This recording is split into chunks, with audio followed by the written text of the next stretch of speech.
கையில் ஆடுமா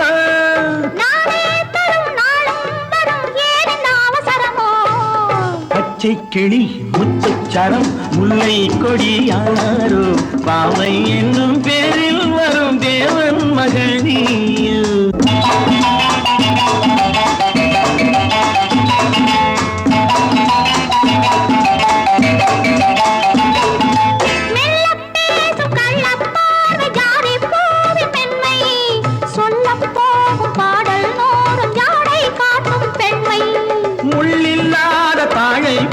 தோகை மேனி என்று அள்ளும் போது மேலும் கீழும் ஆடும் ஆசை உண்டு